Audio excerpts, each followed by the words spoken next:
అప్పుడే బాహుబలి రికార్డులను బద్దలు కొట్టిన మెగాస్టార్. 9 ఏళ్ల విరామం తర్వాత మెగాస్టార్ చిరంజీవి ఖైదీ నంబర్ 150 రీ ఎంట్రీ ఇచ్చాడు. ఈ సినిమాతో ఇప్పుడు దుమ్ము లేపుతున్నాడు. అమెరికాలో దాదాపు ఈ సినిమాని 200 పైగా థియేటర్లలో రిలీజ్ అయిన ప్రీమియర్ షోల ద్వారా $1,00,000 మిలియన్ పైగానే, అనగా $6,82,45,000 పైగా వసూలు చేసింది. ఇప్పటి వరకు ప్రీమియర్ షోల ద్వారా $1,00,000 మిలియన్ కొల్లగొట్టిన టాలీవుడ్ ఒకే ఒక సినిమా బాహుబలి మాత్రమే.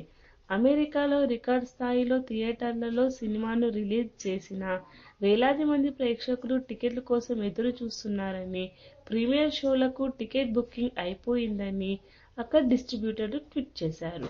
మరికొన్ని థియేటర్లను తీసుకునేందుకు ప్లాన్ చేస్తున్నాం అని తెలిపారు.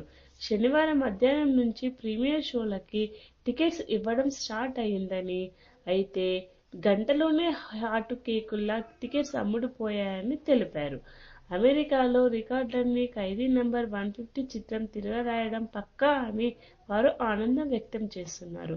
కాగా బుధవారం ప్రపంచవ్యాప్తంగా రిలీజ్ అయిన ఈ చిత్రంకు మంచి పాజిటివ్ టాక్ వస్తుంది.